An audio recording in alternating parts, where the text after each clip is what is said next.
Pemirsa, kita akan lanjutkan dialog, tetapi sebelum itu kita dengarkan terlebih dahulu pernyataan dari Rudiana dalam sesi wawancara bersama dengan Nusantara TV. Yang pasti dengan ramainya lagi sekarang permasalahan almarhum membuat saya dan keluarga teringat kembali bahwa saya kehilangan anak yang sangat saya banggakan, sangat saya cintai, dan anak kami punya cita-cita pengen meneruskan orang tua sebagai polisi. Tentunya dengan meninggalnya anak saya karena perbuatan-perbuatan orang yang keji, karena bunuh, harapan kami terhadap Eki sudah hilang karena anak kami sudah nggak ada. Baik, itu dia pernyataan dari Ibtu Rudiana bersama dengan sesi wawancara bersama Nusantara TV. Saya ingin ke Bu Elsa. Bu Elsa, kami tidak dalam posisi bisa menyimpulkan apakah ini merupakan rekayasa atau tidak pun dengan tim kuasa hukum. Tapi cerita pembunuhan Eki dan Vina ini sekarang diragukan, Bu. Jadi apa yang akan dilakukan oleh kuasa hukum termasuk juga dengan Ibtu Rudiana untuk memastikan bahwa klien Anda menyatakan yang sebenarnya? Kita kan sudah ada putusan yang mempunyai kekuatan hukum tetap. Jadi kita berpegang pada sana, pada putusan tersebut. Dan sekarang yang sedang diajukan PK, ya kita tunggu bagaimana hasilnya. Dan juga kan ada dari keluarganya terpidana melaporkan klien saya yaitu Pak Rudiana, melaporkan Pasren, Kavi, Aep, dan ya kita ikuti aja prosesnya nanti bagaimana, apakah terbukti atau tidak laporan itu gitu loh. Jangan kita mendahului dari proses hukum itu, kan itu harus nanti harus menjadi persidangan juga yang nantinya apakah terbukti atau tidak dan mempunyai kekuatan hukum tetap gitu loh. Jadi saya tidak mau mengira-ngira dan saya harus patuh terhadap proses hukum. Oke. Saya balik lagi ke pertanyaan saya di segmen sebelumnya yang belum dijawab oleh Bu Elsa. Karena terakhir kabarnya adalah Ibtu Rudiana sudah diperiksa. Ini pemeriksaannya sudah selesai atau masih akan ada pemeriksaan lanjutan? Periksa dari mana? Apakah periksa maksudnya laporan dari mereka? Dari yang keluarga terpidana? Oke. Kalau dari keluarga terpidana belum ada pemeriksaan. Tapi yang berarti yang sudah dijalani oleh Ibtu Rudiana sejauh ini pemeriksaan dari mana kalau gitu, Bu? Ya mungkin internal ya, kita nggak tahu ya, kita orang luar kan nggak bisa mengetahui hal itu. Tapi kuasa hukum tidak diinfo? Ya nggak perlu karena itu internal dari kepolisian dan kita nggak boleh intervensi atau segala rupa. Yang saya maksud yang masalah porsi kita yaitu adanya laporan dari keluarga terpidana terhadap kan klien saya itu Rudiana, kemudian Aep, Kavi maupun Pasren itu kan dilaporkan, tapi belum ada proses selanjutnya baru dilaporkan saja. Dan kita juga ada membuat laporan juga, itu juga belum diproses, sama-sama masih menunggu. Jadi bagi kami sebagai orang bukan kepolisian ya, porsi kita bukan porsi dari kriminal biasa gitu, laporan biasa. Oke, meskipun ada pemeriksaan internal, apakah kuasa hukum sama sekali tidak diberikan informasi, Bu? Nggak bisa, itu kan internal. Nggak bisa kita ikut campur apa yang sebetulnya tujuannya apa. Itu kan internal tuh biasanya melakukan audit investigasi gitu. Baik. Dan itu kan tujuannya untuk apa, kan memang itu dari atasan ya. Kita orang luar nggak bisa ikut campur, Mbak. Baik. Pak Ugro, apakah memang demikian mekanismenya, prosedurnya? Ya, seharusnya kalau ada dugaan pelanggaran anggota berkaitan kode etik, dikeluarkan surat keputusan untuk nonaktif sementara. Jadi bukan dipecat ya, bukan dicopot jabatannya, tapi nonaktif untuk memudahkan pemeriksaan sehingga ditempatkan biasanya di bagian Yanma atau Denma, sehingga setiap saat dia bisa dapat diperiksa, menghadiri pemeriksaan panggilan dari penyidik. Jadi tidak tetap diberikan jabatan sebagai Kapolsek seperti itu. Nanti seperti di berita-berita dicari di Polsek nggak ada dan sebagainya, akhirnya muncul seperti apa, desersi atau insubordinasi. Nah, seperti itu harusnya dihindarkan. Jadi bagi saya seperti Pak Rudiana ini dinonaktifkan dulu, ditaruh di Yanma dalam rangka pemeriksaan. Nanti kalau memang nggak salah dikembalikan jabatannya lagi seperti itu. Dinonaktifkan dulu, Iya. mengikuti penyelidikan dulu, Iya. baru kalau memang terbukti tidak salah, baru Iya, kembalikan diaktifkan lagi, kembali. ya, nggak. Oke, tapi bagaimana dengan kuasa hukum yang tidak difasilitasi atau tidak diinfo soal pemeriksaan dari Ibtu Rudiana? Apakah memang wajar seperti itu, Pak? Harusnya diberitahukan kepada para penasihat hukumnya bahwa yang bersangkutan sudah dapat surat keputusan nonaktif sehingga di mana bisa dihubungi sementara kalau ada masalah-masalah seperti itu. Dan mungkin belum perlu ditahan dulu karena yang bersangkutan kan belum tentu bersalah misalnya seperti itu. Oke, baik. Saya ingin ke Pak Alois. Pak Alois, jadi kalau tanggapan Anda soal pemeriksaan Rudiana sejauh ini, apakah atau cukupkah penyidikan yang selama ini dilakukan oleh polisi, Pak Alois? Bukan dia sendiri. Ya, kalau berkaitan dengan apa namanya pemanggilan Pak Rudiana apa segala macam, ya kita nunggu proses lah kalau itu. Masih menunggu proses dan belum ingin berkomentar soal itu? Belum. Baik. Kalau untuk selanjutnya, Saka Tatal, planningnya seperti apa? Ya, Saka Tatal sendiri kan udah menyatakan bahwa yang bersangkutan. Bu Elsa, mungkin ingin memberikan jawaban?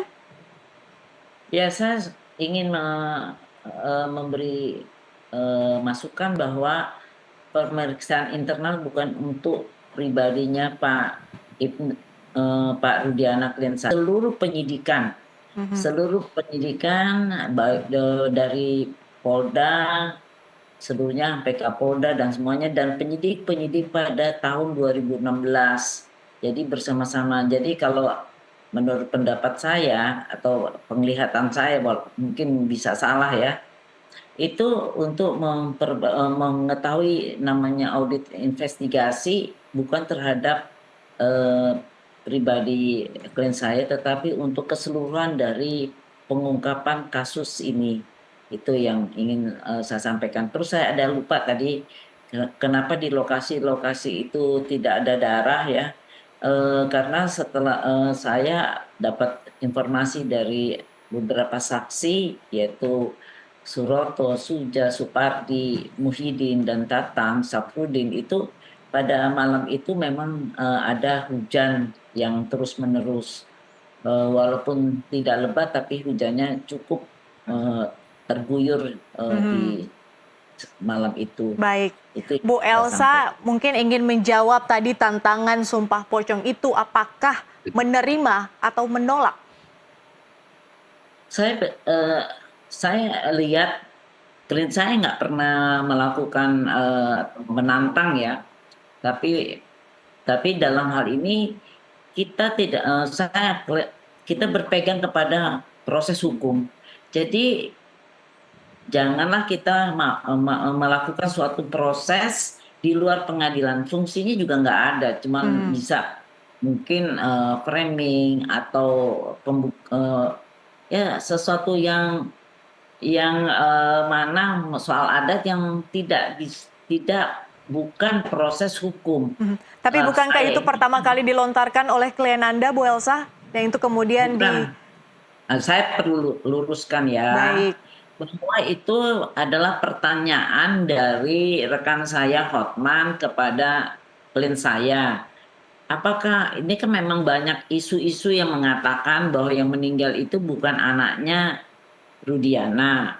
Karena itu ditanya apakah itu yang meninggal itu anak Rudiana, dia bilang anak saya, anak kandung saya, dan itu memang dia berkatakan sumpah itu anak saya. Jadi bukan menantang orang untuk bersumpah terus dikaitkan dengan rekayasa, itu nggak benar ya. Jadi kita harus lihat, saya berulang-ulang menonton itu ceritanya ternyata tentang anaknya, dan memang isu-isu itu secara terang-terang ada beberapa orang menyampaikan itu, dan kami juga telah melakukan somasi dan tidak dijawab bahwa itu benar anaknya Rudiana, dan kami mungkin minggu depan akan melakukan proses hukum pelaporan terhadap pernyataan-pernyataan mereka yang mengatakan bahwa yang meninggal itu bukan anak kandung Rudiana, tetapi yang bernama Panji. Nah itu, jadi itu kaitannya, bukan kaitan Oke. masalah ini. Baik, Anda mau menyebut bahwa tim kuasa hukum Rudiana menolak sumpah pocong? Ya karena itu tidak ada dalam hukum acara ya, tidak ada dalam hukum kita ya. Itu masalah mungkin Baik. dan apalagi kalau saya sebagai orang Muslim ya melihat bahwa itu sumpah pocong itu bisa nanti dia dinyatakan musyrik maupun syirik gitu loh. Oke. Jadi, tapi yang ingin melakukan silakan saja, kita menghormati mungkin itu salah hukum adat. Ya, silakan aja, kita kan saling menghormati. Tetapi tentu klien saya menolak dan kami menolak juga punya hak juga untuk menolakkan itu.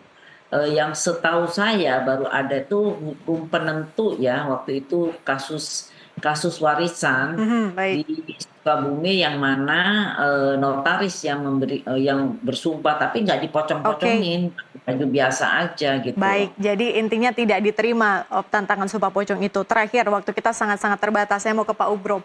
Pak Ugro, pemeriksaan atasan Ibtu Rudiana pada saat itu di tahun 2016 itu apakah perlu dipanggil, diperiksa, dan kalau memang mereka terbukti bersalah atau merekayasa ini, apa yang harus dilakukan? Ya kalau jawabannya ada wajib atau sunnah ya wajib. Udah itu aja. Ya tapi kalau tadi saya tertarik sumpah pocong kan dalam pasal 184 belum ada keterangan ahli sumpah pocong. Jadi menurut saya nggak perlu diperbincangkan sumpah pocong dalam penegakan hukum, Bu ya. Berarti sudah tepat bahwa itu ditolak? Ya pasti ditolak kan, belum ada seorang keterangan ahli sumpah pocong. Nanti berita acara yang bikin siapa? Oke, baik. Pak Ugro belum terjawab pertanyaan terakhir. Itu yang kalau misalnya mereka diperiksa atasan Rudiana pada tahun 2016 dan kemudian terbukti bahwa mereka terlibat dalam proses dugaan rekayasa ini, apa yang harus dilakukan? Sanksi seperti apa yang harus diberikan? Ya ini kan dalam suatu peristiwa penyidikan tidak pidana ada manajemen penyidikan tidak pidana. Kemudian ada penyidikan tidak pidana, ada penyelidikannya, ada yang menggunakan scientific crime investigation dilakukan atau enggak. Jadi jabatan itu kan amanah. Jadi sekali lagi jangan sampai diberikan pekerjaan itu cukup dilaksanakan oleh seorang aibtu. Itu kebiasaan yang jelek yang banyak terjadi tidak di semua tempat. Udah kamu aja yang melaksanakan sudah biasa. Atau dikasihkan pangkat ibda, jangan. Jadi pangkat itu mengandung risiko. Jadi bukan hanya gagah-gagahan pakai pangkat ibda, ibtu, AKP itu. Jangan seperti itu. Sampai bintang 4 pun ya tanggung jawabnya terhadap hukum sama seperti itu. Harus bertanggung jawab apapun yang dilakukan. Iya. Pak Ugro Seno, Kapolri 2013-2014, terima kasih. Bu Elsa Syarif, kuasa hukum Rudiana, terima kasih Bu Elsa. Pak Alois Ferdinand, kuasa hukum Saka Tatal, terima kasih Pak Alois sudah bergabung di NTV Prime Dialog. Semoga bisa bertemu lagi di lain kesempatan terima kasih. dengan topik-topik yang lebih sampai ketemu menarik. lagi. Baik, terima kasih Bapak-Bapak dan juga Bu Elsa. Pemirsa jangan kemana-mana karena NTV Prime Buletin akan kami lanjutkan usai jeda.